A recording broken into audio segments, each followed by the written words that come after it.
Hello, this is Colleen Shoemaker with the League of Women Voters of Portland, and you are watching the Video Voters Guide. We, in conjunction with MetroEast Community Media, are here to talk with candidates running in the May 2020 primary election. With me today is Paige Kreisman, running for State Representative, District 42. Welcome, Paige. Hi, Colleen. Thanks so much for having me. Can you please tell us a little about yourself and why you are running for this office? Absolutely. Thanks so much. My name is Paige Kreisman. I'm running for Oregon House District 42 in the May 19th primary.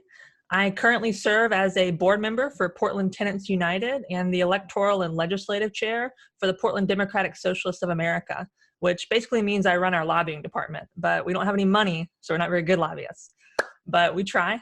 And in that effort, I was down in Salem last legislative session pretty much every day.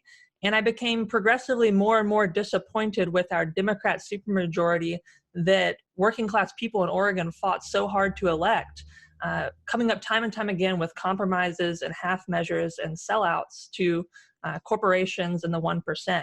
And that started with Senate Bill 608, the rent stabilization bill, which capped rents at 7% plus CPI, which is 10.3% for this year. I don't know anyone who can afford a 10% increase in rent. I know I can't. It was a good bill. I supported it, but it didn't go far enough to protect renters.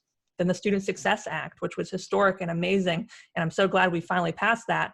But it was only half of the funding needed to meet the quality education model standards. So we're going to have to go back again and fight for more funding. And then ultimately, the biggest betrayal was when our Democrat supermajority voted to cut public employee pensions in 2019. I don't think it's acceptable for Democrats in a state where Democrats have a supermajority in both legislative chambers and a Democrat governor to be cutting the pensions of teachers, nurses, firefighters, some of the most valuable civil servants in our state. And that's when I decided to run. And I'm incredibly proud of the campaign and the movement we have built. We've knocked over 25,000 doors before we suspended our canvassing operations due to COVID-19, of course. We've been endorsed by by a broad slate of unions, by the Oregon Education Association, by Oregon AFSCME, by the Portland Association of Teachers, Oregon School Employees Association, Communication Workers of America, Local 7901, as well as grassroots progressive orgs like the Portland Democratic Socialists of America, Sunrise Movement, Our Revolution, Portland. And this is what our campaign's about, because we're 100% people powered. We don't take any corporate money. My only constituent is the working class people of the state. And that's the movement that we're building, is centering working class people and the people most impacted by the policy that is decided down in Salem. Thank you.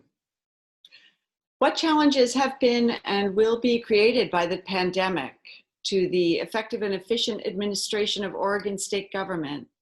And how do you propose to meet those challenges?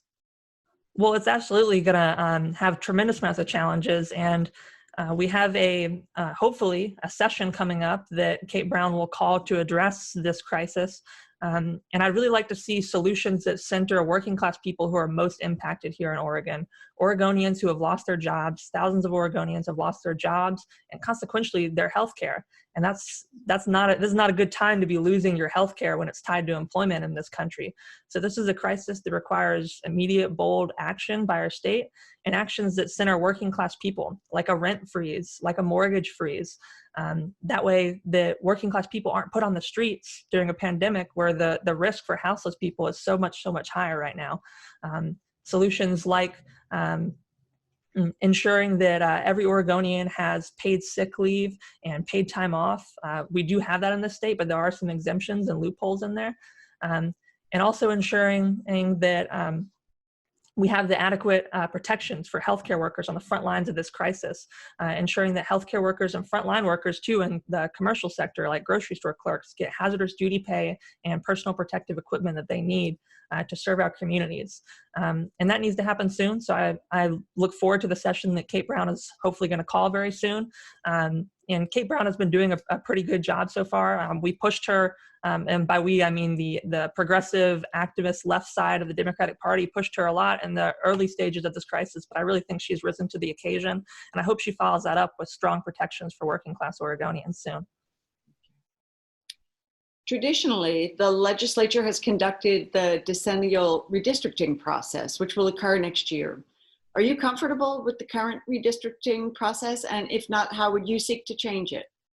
I'm not comfortable with it because the current redistricting process is very partisan. We know that gerrymandering is extremely prevalent all across this country, and Oregon is no different. And just because Democrats are in charge and I'm a Democrat doesn't necessarily mean that I'm still not going to fight for the most transparent and democratic process possible. And 2020 is such an important year for this process as well, because the 2020 census is happening this year. And that means we're going to have new redistricting coming up with this round of legislators we elect in this election right now. And we're likely going to get a new congressional seat as well due to population increases in this state. So it's incredibly important that we have a transparent and accountable process.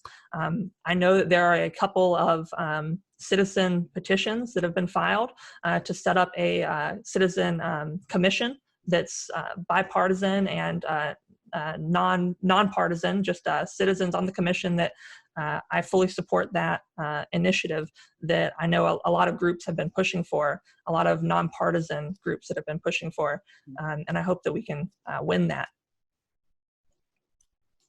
What are your thoughts on cap and trade proposals intended to mitigate climate change? Are they a good idea or not, and why? I really appreciate all the work that the climate activist movement has put into cap and trade, but I think it's time that we look beyond cap and trade and move on to a more progressive solution, because we are simply out of time on the climate crisis, and the climate crisis is much, much bigger than the current crisis that we're in right now with this pandemic. And we've seen in this pandemic that capitalism is not adequate to respond to big, large-scale systemic crises as in its current state that we have right now with our current institutions. So I think we need big, bold systemic change to address the climate crisis, and cap and trade simply isn't sufficient. So I think we can do a lot better. I don't strictly oppose cap and trade wholesale, but at least in its current form, as the bill keeps getting watered down and watered down, I think we can do a whole lot better. And that means an Oregon Green New Deal. Now, the Oregon Green New Deal that I support is a real policy package that already exists. It's written and championed by the Oregon Just Transition Alliance, which is a coalition of climate advocacy groups and frontline community groups, such as PCOON and Opal and Center for Sustainable Economy and Apano, 350 PDX, Sunrise Movement. And the Oregon Green New Deal not only meets our climate goals, but does so while centering justice and equity for workers and frontline communities. So it includes a moratorium on new fossil fuel infrastructure, because we can't be building new fossil fuel infrastructure in 2020. Expanding freeways and building pipelines in 2020 is climate change denial. We do not have time to be building decades-long infrastructure projects meant to sustain an economy built on fossil fuels. So a moratorium on fossil fuel infrastructure. It includes funding and investments in frontline communities already experiencing the impacts of the climate crisis, investments in public transportation that's green and clean and fareless, because we've seen the effects on marginalized communities that fare enforcement has had here in Portland in a really negative way that doesn't necessarily even pay for itself.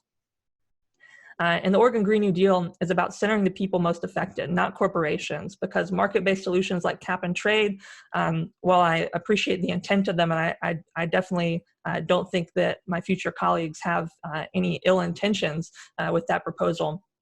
Cap and trade tries to balance market interest and sustaining this capitalist system with the climate crisis, and that's simply incompatible.